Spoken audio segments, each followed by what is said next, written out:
So let's start chapter 10. Okay. Hello students, welcome back to our channel. और आज का हमारा चैप्टर 10 स्टार्ट करते हैं. ठीक है, तो हमारे चैप्टर 10 का क्या है नाम? New empires and kingdoms. ठीक है, तो जैसे कि हमने लास्ट चैप्टर्स में पढ़ा हुआ है कि काफ़ी राजा हुए, उनके एम्प्रर, और उनके वंश बढ़ते गए, तो वो धीरे धीरे आगे उनका साम्राज्य फैला रहा और कुछ साम्राज्य क्या हुए, ख़त्म हो गए. क्यों? क्योंकि उनके वंश आगे नहीं बढ़े. ठीक है, और किंगडम्स के बारे में बात करेंगे. ठीक है, साम्राज्य के बारे में. स्टार्ट करते हैं chapter. Prashastis and what they tell us. ठीक है, तो प्रशस्तीज क्या होते हैं? तो प्रशस्तीज यहाँ पे लिखे हुए हैं, देखो क्या होते हैं. They are the inscription is of a special kind known as a prashasti, a Sanskrit word meaning in praise of. ठीक है, प्रशस्ति क्या है? एक संस्कृत वर्ड है, संस्कृत वर्ड. तो उसका मीनिंग भी यहाँ पे लिखा है. क्या लिखा है? इन प्रेज ऑफ. ठीक है, इन प्रेज ऑफ. तो जो अशोक के टाइम पे वो शिलाओं पर लिखवाते थे, जैसे मैंने बताया था कि प्रेशियस स्टोन्स पे और पिलर्स बनवाते थे, तो वहाँ पे अशोक ने अपने जो धम्म में अपने जो रिटन करवाए थे संदेशों को, ऐसे ही ये प्रशस्ति भी होता है. क्या होता है? ये इंस्क्रिप्शन होता है. इंस्क्रिप्शन मतलब शिलालेख. ठीक है, तो एक प्रकार का इसमें भी संदेश लिखवाया जाता है, बट कैसा? इन प्रेज ऑफ, जैसे किसी की बढ़ाई की जाती है. ठीक है, मतलब किसी के बारे में कुछ बहुत अच्छे शब्द लिखे जाते हैं, ये प्रशस्ति कहलाता है. ठीक है, Arvind was supposed to be acting as Samudragupta. तो famous ruler of Gupta dynasty. ठीक है, जो गुप्ता रूलर के फेमस रूलर थे वो कौन थे? समुद्रगुप्त. ठीक है, what is the connection between prashastis and Samudragupta? अब इन दोनों के बीच में, प्रशस्ति और समुद्रगुप्त के बीच में क्या कनेक्शन है? ठीक है, क्यों यहाँ पे उसका नाम फर्स्टली उसी को यहाँ पे डिनोट किया गया है ना, तो क्यों किया गया है? ठीक है, Samudragupta. We know about Samudragupta from a long inscription inscribed on the Ashoka pillar of at Allahabad. ठीक है, तो हम जानते हैं कि समुद्रगुप्त मतलब उनके बारे में लॉन्ग इंस्क्रिप्शन लिखा हुआ है. कहाँ पे? अशोका पिलर, जहाँ इलाहाबाद में एक अशोका पिलर है. ठीक है, उस पर लिखा हुआ है. It was composed as a kavya, और एक काव्य कंपोज किया गया था. किसके द्वारा? हरिसेना के द्वारा. ठीक है, हरिसेना के बारे में यहाँ पे दिया गया है. Poet and a minister at the court of Samudragupta. ये कौन थे? एक कवि थे. ठीक है, और मिनिस्टर थे किसके कोर्ट के? मतलब किसके राज्य के? समुद्रगुप्त के राज्य के. ठीक है, पहले मैंने लास्ट चैप्टर्स में पढ़ाया आपको कि पोइट्स क्या करते हैं, क्यों होते हैं, और उन्हें गिफ्ट मिलते हैं जब वो राजा के लिए अच्छी अच्छी पोएम्स लिखते हैं. ठीक है, अब आगे बढ़ते हैं. समुद्रगुप्त प्रशस्ति. समुद्रगुप्त प्रशस्ति, प्रशस्ति इन प्रेज ऑफ. अभी बताया मैंने, इन प्रेज ऑफ. ठीक है, किसी की प्रेज मतलब किसी की बड़ाई की जा रही है, उसके बारे में अच्छा अच्छा बोला जा रहा है, वो क्या है? इन प्रेज ऑफ, प्रशस्ति कहलाता है. ठीक है, समुद्रगुप्त के बारे में क्या प्रशस्ति है, ये पढ़ते हैं. The poet praised the king in glowing terms. ठीक है, उनके ग्लोइंग टर्म्स में एज अ वॉरियर, वॉरियर के टाइम पे जब वो बहुत ही ग्लोइंग टर्म्स मतलब बहुत उभरे हुए वॉरियर थे. As a king who won victories in battle. ठीक है, उन्होंने किंग, एक राजा के उसमें उन्होंने काफ़ी विक्ट्रीज मतलब काफ़ी युद्ध जीते हुए थे. Who was learned and the best of poets. ठीक है, यही सब मतलब पोइट ने समझ के उनके बारे में ऐसे लिखा. He is also described as equal to the gods. अब मतलब उनकी बढ़ाई में इतनी बातें लिख दी पोइट ने कि उन्हें गॉड के बराबर ही कर दिया. ठीक है, वैसे गॉड के बराबर आज तक कोई नहीं हुआ है. Samudragupta the warrior. ठीक है, whose body was most charming, being covered with the plenteous beauty of the marks of hundred of scars caused by battle, axes, arrows, spikes, spears, barbed darts, swords, iron clubs, javelins, barbed arrows, long arrows, and many other weapons. तो ये पता है क्या लिखा है? ये लिखा है कि समुद्रगुप्त के बारे में उन्होंने इतना अच्छा लिखा है कि वो ऐसे वॉरियर थे कि इतनी लड़ाइयाँ, इतनी बैटल होती थी, उसमें वो विक्ट्री पाते थे. बट उनके जो मतलब जब बैटल होता है तो काफ़ी निशान आ जाते थे तलवार के मतलब तलवार से और एरोज से तीर लगते थे जो.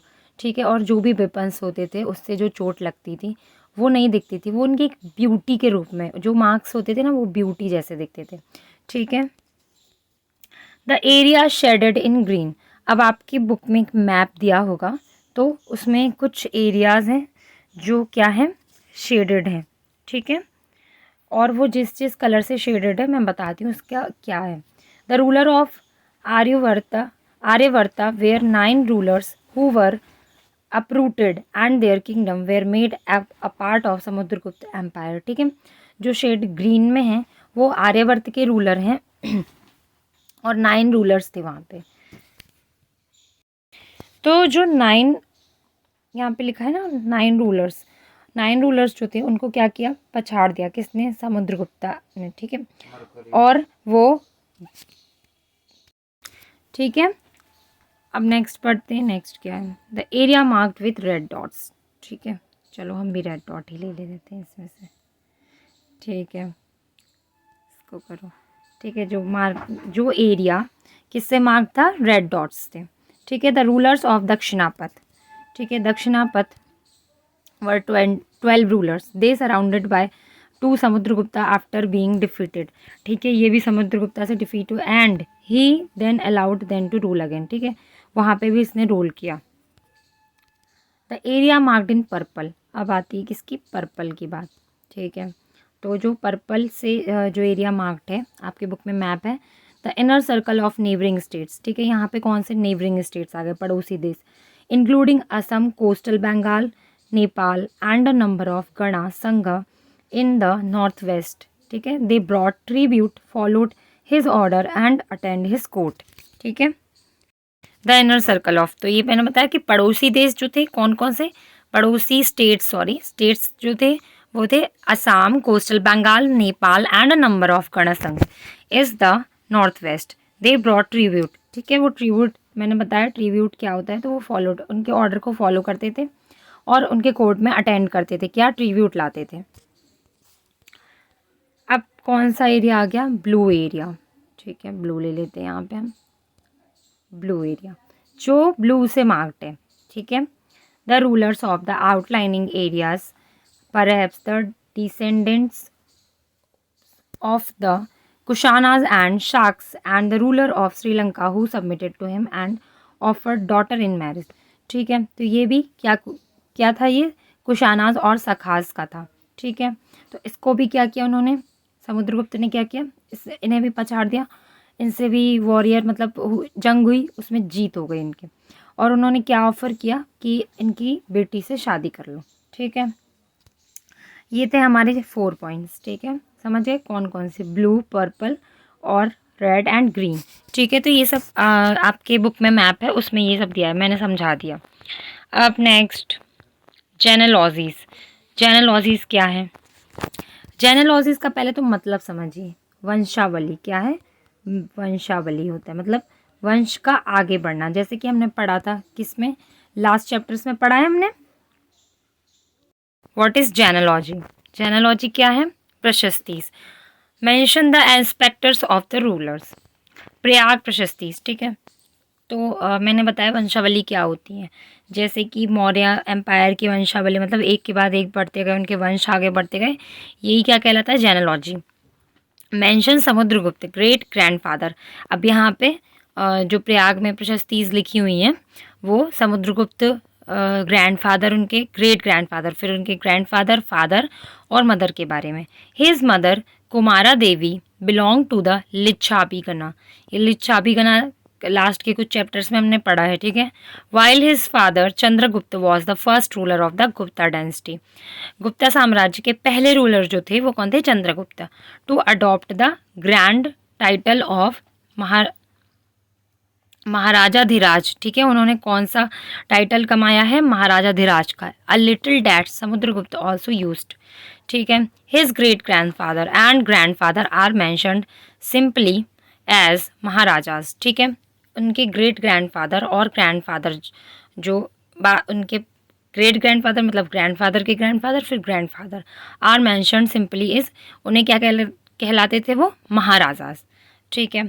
गुप्ता जेनेलॉजी, चंद्रगुप्त, अब गुप्ता जेनेलॉजीज के बारे में बताया गया है यहाँ पे, ठीक है। तो पहले चंद्रगुप्त, फिर समुद्रगुप्त, फिर चंद्रगुप्त टू। ठीक है, पहले क्या होता था कि एक ही नाम को क्या कर देते थे, जैसे चंद्रगुप्त हो गए, चंद्रगुप्त फर्स्ट हो गए और चंद्रगुप्त टू हो गए, उनके आगे जिसको बढ़ा दिया गया। We know about him from inscription and coins. अब इनके बारे में हमें कैसे पता चल रहा है, मैंने बताया था हर चीज़ का एविडेंस है, हर चीज़ का एविडेंस हमारे पास। तो इनके बारे में हमें कैसे पता चल रहा है, कुछ इंस्क्रिप्शंस लिखे हुए हैं, ठीक है, और कॉइन्स के द्वारा। He led an expedition to western India where he overcame the last of the Shakas. ठीक है, जो शखास हैं वेस्टर्न इंडिया साइड में, वहाँ पे एक्सपीडिशन मतलब वहाँ पे पत्थरों पे लिखा हुआ है। According to later belief his court was full of learned people including Kalidasa the poet and Aryabhata the astronomer. ठीक है, अब कुछ उसके बाद कोर्ट के लोग जो मेन प्रसिद्ध लोग थे उनके बारे में भी, साम्राज्य के लोगों के बारे में बता रहा है। क्या क्या, कालिदास, पोइट एंड आर्यभट्ट। कौन कौन से, कालिदास और आर्यभट्ट। Harshavardhana and the Harshacharita. अब हम क्या पढ़ने वाले हैं, हर्षवर्धन एंड द हर्षचरित्र। ठीक है, हर्षवर्धन भी एक रूलर थे, उनकी बायोग्राफी किस में लिखी है, हर्षचरित्र में। While we can learn about the Gupta rulers from their inscription and coins, we can find out about some kings from biographies. क्या है, तो जैसे कि हमने सब चीज़ के अबाउट में पढ़ा, तो गुप्ता रूलर्स को कैसे जाना हमने, इंस्क्रिप्शन के द्वारा, कॉइन्स के द्वारा। वी कांट फाइंड, ठीक है, we can find sorry some kings. इसी तरीके से हम किसी, हर्षवर्धन पुष्यभूति डायनेस्टी, ठीक है, पुष्यभूति वंशज के ये थे और हर्षवर्धन इसके लास्ट शासक थे। ठीक है, रूलर अराउंड 1400 ईयर्स अगो। ठीक है, 1400 साल के अराउंड में ये रूलर थे वहाँ के। ठीक है, Banabhatta is quote his court poet work his biography. ठीक है, बाणभट्ट इनके कोर्ट के पोइट थे और उन्होंने इनकी बायोग्राफी लिखी है हर्षचरित्र में। Give us the generally of Harshvardhan, जो, ठीक है, ओआन जोंग जो हम कल पढ़ रहे थे, spent a lot of time at Harsha's court and left a detailed account of what he saw. ठीक है, तो ओआन जोंग भी इनके जो कोर्ट में, मतलब इनके साम्राज्य में काफ़ी टाइम तक रहे, इनके मंत्री बन के, एंड उनके बारे में इन्होंने डिटेल कुछ अपने अकाउंट में कुछ बातें लिखी जो इन्होंने देखी थी। हर्ष बिकम द किंग ऑफ झानेश्वर। ठीक है, थानेश्वर लिखा है या झानेश्वर लिखा है ये शायद, या this is Thaneshwar. Harsh become the king of Thaneshwar. ठीक है, ये थानेश्वर है, रॉन्ग नहीं है ये, 1 सेकेंड। ठीक है, his brother in law was the ruler of Kannauj. पहली बात तो इनकी कैपिटल थी जो कन्नौज थी, और जो इनके ब्रदर इन लॉ थे वो रूलर थे कहाँ के, कन्नौज के। फिर क्या हुआ, he was killed by the ruler of Bengal. Bengal के रूलर के द्वारा वो मारे गए। Harsha took over the kingdom of Kannauj and then led an army against the ruler of Bengal. ठीक है, हर्ष ने फिर क्या किया, टुक ओवर किया किसको, कन्नौज के किंगडम को। ठीक है, and army against the ruler of, और बंगाल के अगेंस्ट क्या की, आर्मी सेंड की। हिज एक्सपीडिशंस, ठीक है, इनके शिलालेख देखते हैं। Although he was successful in the east and conquered Magadha and probably Bengal also, he was not as successful elsewhere. ठीक है, तो वो सक्सेसफुल कहाँ कहाँ पे थे, east and Magadha, probably Bengal, also he was not as successful elsewhere. ठीक है, सॉरी, काफ़ी ये ईस्ट में थे but Magadha and probably Bengal में भी। Okay, he tried to cross the Narmada to march in to the Deccan. ठीक है, उन्होंने क्या किया, क्रॉस करने की ट्राई किया किसमें, नर्मदा से मार्च में into Deccan, but was stopped by a ruler belonging to the Chalukya dynasty. ठीक है, फिर उन्होंने क्या किया, यहाँ पे रूलर रोकनी चाहिए, चालुक्य डायनेस्टी ने शायद इनके साम्राज्य को ख़त्म कर दिया। फिर पुलकेशिन 2 आए, द पल्लवास, चालुक्य एंड पुलकेशिन्स प्रशस्ति, the concept of time and space. ठीक है, अब हम पढ़ते हैं पल्लवास, चालुक्य और पुलकेशिन्स और उनकी प्रशस्ति के बारे में। ठीक है, टाइम एंड स्पेस, अब थोड़ा टाइम और स्पेस से रिलेटेड कुछ बातें हैं यहाँ पे। ओके, टाइम इज़ 300 CE, मतलब सेंचुरी, ईशा शताब्दी, ईशा शताब्दी, 300 ईशा शताब्दी, नॉर्थ गुप्ता एंड हर्षवर्धन। ठीक है, इनका टाइम क्या था, 300 ईशा शताब्दी। फिर नॉर्थ में, एंड ऐसी कब तक 700, ठीक है, 700 CE मतलब century east, south Pallavan and Chalukya, ठीक है, ये इनका था। The Pallavas and Chalukya were the most important ruling dynasties. Pallavas और जो चालुक्य वंश थे, ठीक है, पल्लव और चालुक्य वंश वो मोस्ट इम्पॉर्टेंट रूलिंग साम्राज्य रहे, ठीक है। Pallavas, the kingdom of the Pallavas spread from the region around their capital Kanchipuram, ठीक है, उनकी कैपिटल क्या थी, Kanchipuram, to the Kaveri delta, कहाँ तक, कावेरी डेल्टा के यहाँ पे। Chalukya was centred around the Raipur, शायद रायचूर डोब, ठीक है, यहाँ पे दो मतलब दो नदियों के किनारे, between the reverse of Krishna and Tungabhadra, यहाँ पे दिए हुए हैं नाम दोनों रिवर्स के। चालुक्यास, ठीक है, आईहोल क्या थी, इनकी कैपिटल थी, किसकी, चालुक्य की। तो Aihole the capital of the Chalukyas was on important trading centre, ठीक है, एक तो कैपिटल थी और दूसरी बात ये बहुत इम्पॉर्टेंट ट्रेडिंग सेंटर्स था उनका, ठीक है। द बेस्ट नॉन चालुक्य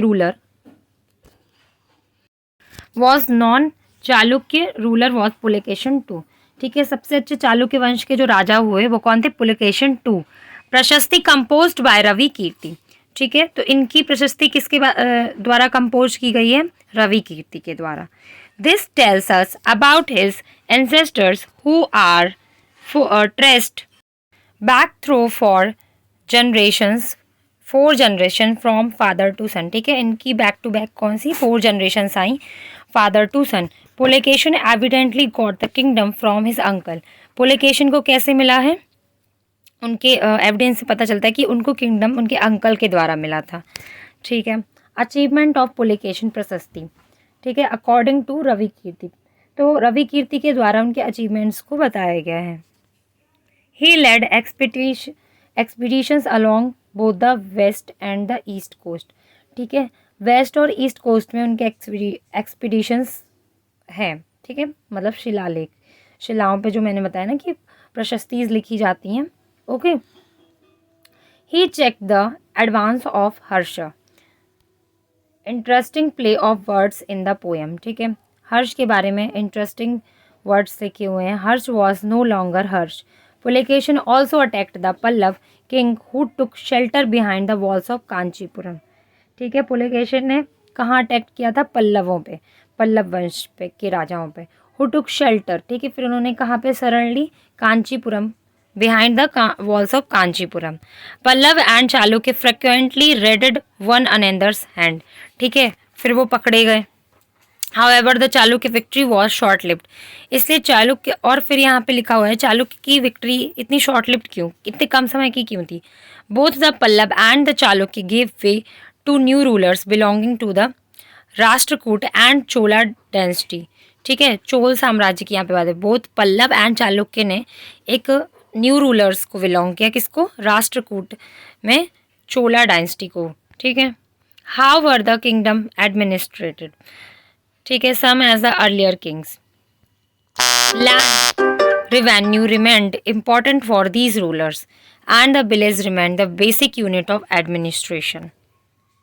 तो यहाँ पे क्या बता रहे हैं, किंगडम के बारे में बता रहे हैं, ठीक है, साम्राज्य कैसे, उनके एडमिनिस्ट्रेशन के बारे में बताया जा रहा है, ठीक है। तो king adopted number of steps to win the support of man who were powerful, ठीक है, तो कुछ होते थे, मतलब उनकी जनता में कुछ लोग ऐसे स्पेसिफिक होते थे जिनको चाहते थे किंग कि वो उनके उसमें हो, मतलब उनके राज्य में, उनके महल में हो, मंत्री के द्वारा, ठीक है। तो जैसे कि some important administrative posts were now hereditary.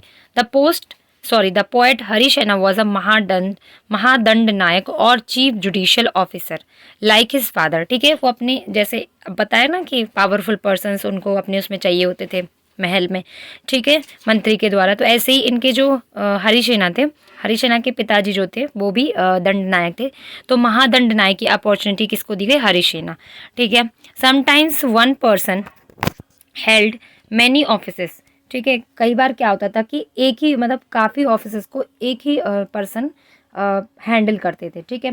Besides being a Mahadandanayaka, Harisena was a Kumaramatya meaning an important minister, ठीक है, एक इम्पॉर्टेंट मिनिस्टर थे।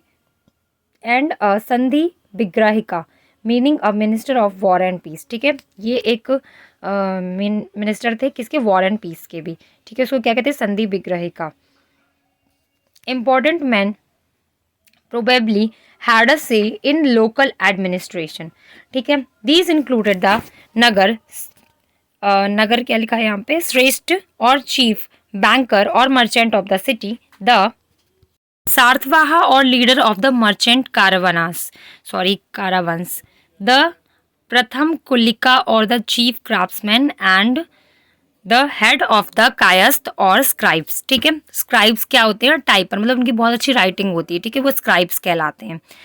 तो उन्हें भी, मतलब मैंने क्या बताया कि राजा को अपने मंत्री जो थे अच्छे चाहिए होते, अच्छी स्किल्स वाले चाहिए होते थे, ठीक है, एक से बढ़ के एक, इसलिए उनका राज्य बहुत बढ़ता जाता था, क्योंकि उनके पास अच्छे अच्छे मंत्री होते थे, अच्छी अच्छी सोच वाले, अच्छी सब स्किल्स एबिलिटीज़ उनके पास अच्छी अच्छी होती थी, ठीक है। These policies were reasonably effective but sooner or later some of these powerful men grew strong enough, ठीक है, फिर जो पावरफुल मैन थे वो ग्रीव करते गए enough to set up independent kingdoms, ठीक है, जिसकी वजह से उन्होंने, मतलब वो इतने ग्रो हो गए कि जो किंगडम्स होते थे वो अच्छे खासे ग्रो हो जाते थे, मतलब अच्छे से सेटअप कर देते थे वो, ठीक है। अब इसी के आगे हम क्या पढ़ने वाले, a new kind of army. Army मैंने बताया था कितनी इंपॉर्टेंट है, ठीक है। पहली बात तो सबसे मोस्ट इंपॉर्टेंट किंग के प्रोडक्शन के लिए, ठीक है, प्रोटेक्शन के लिए, क्यों, क्योंकि उन्हें बहुत खतरा होता था, जो वंशावली जिनकी आगे बढ़ती जाती थी उन्हें सबसे ज़्यादा खतरा होता था, ठीक है, इसके लिए उन्हें क्या चाहिए होती थी, आर्मी, ठीक है। Army like earlier ruler some of this king maintained a well-organized army with elephants, chariots, cavalry and foot soldiers, ठीक है। तो जैसे जैसे उनकी आर्मी बढ़ती गई, तो मैंने बताया था कि पहले तो मैन होते थे, ठीक है, फिर धीरे धीरे क्या बढ़ता गया, एलिफेंट्स आ गए, ठीक है, रथ आ गए, कैवलरी आ गई एंड फोर्ट सोल्जर्स, ठीक है। There are military leaders who provided the king with troops whenever he needed them, ठीक है। मिलिट्री लीडर जो होते थे वो किंग्स को, मतलब जो प्रोवाइड करते थे, ठीक है, जब भी उन्हें ज़रूरत होती थी तुरंत उनके लिए हाजिर होते थे। They were not paid regular salaries, ठीक है, उन्हें रेगुलर सैलरीज नहीं पेड की जाती थी। Instead some of them received grant of land, ठीक है, किसी को जैसे भूमि दे दी जाती थी, ठीक है, काफ़ी उस समय राजा थे ना, तो जैसे ज्वेलरीज दे देते थे, पैसों से ज़्यादा अहमियत होती थी इन सब चीज़ों की। They collected revenue from the land and used this to maintain soldiers, ठीक है, और फिर क्या करते थे, रेवेन्यू लेते थे, तो उससे क्या होता था कि लैंड और use this maintain soldiers and horses and provided equipment for warfare, ठीक है, काफ़ी इक्विपमेंट्स वगैरह चाहिए होते थे, किस चीज़ के लिए, वॉर्स के लिए, ठीक है। अब क्या है next, समंथास। Whenever the ruler was weak, Samanthas tried to become independent, ठीक है, जब रूलर क्या होते थे, वीक पड़ जाते थे, समंताज ने क्या किया, ट्राई किया किस चीज़ के लिए, इंडिपेंडेंट होने के लिए। Assemblies in the southern kingdoms, ठीक है, साउदर्न किंगडम्स की बात करते हैं। System in southern India, the inscription of the Pallavas mention a number of local assemblies, सभा, ठीक है, पल्लव मेंशन के जो नंबर ऑफ लोकल असेंबलीज हैं वो क्या कहलाती थी, सभा। एन असेंबली ऑफ ब्राह्मण land owners, this assembly function through सब committees which looked after irrigation, agricultural operations, making roads, local temples, etc, ठीक है। सभा एक असेंबली होती थी, ठीक है, ब्राह्मण लैंड ऑनर्स जो होते थे वो फंक्शन करते थे कि कहाँ पे फार्मिंग के लिए जगह देखते थे, एग्रीकल्चर ऑपरेशन और रोड्स बनाने के लिए, और local temples. You are a village assembly found in area where the landowners were not Brahmins, ठीक है, एक विलेज असेंबली होती थी जहाँ पे कुछ एरिया ऐसे फाइंड किए गए हैं जहाँ पे लैंड ओनर्स ब्राह्मण नहीं होते थे, ठीक है। नगरम, एन ऑर्गेनाइजेशन ऑफ मर्चेंट, ठीक है, ये मर्चेंट का ऑर्गेनाइजेशन था। It is likely that these assemblies were controlled by rich, ठीक है, इनकी असेंबली किसके द्वारा कंट्रोल की जाती थी, rich and powerful land owners and merchants, ठीक है। Ordinary people in the kingdom, अब कुछ ऑर्डिनरी पीपल की भी बात कर लेते हैं। Understand the heading, we can catch an occasional glimpse of the lives of ordinary people from plays and other accounts. Example, Kalidasa is known for his plays depicting life in the king's court. ठीक है, कालिदास भी एक poet थे, use of Sanskrit. ठीक है, most famous play उन्होंने लिखा है कि अभिज्ञान शाकुंतलम। उन्होंने क्या लिखा है? Abhijnana Shakuntalam. The story of the love between a king named Dushyanta and a young woman named Shakuntala. ठीक है, इसमें एक स्टोरी है, लव स्टोरी लिखी गई है किसके बीच की?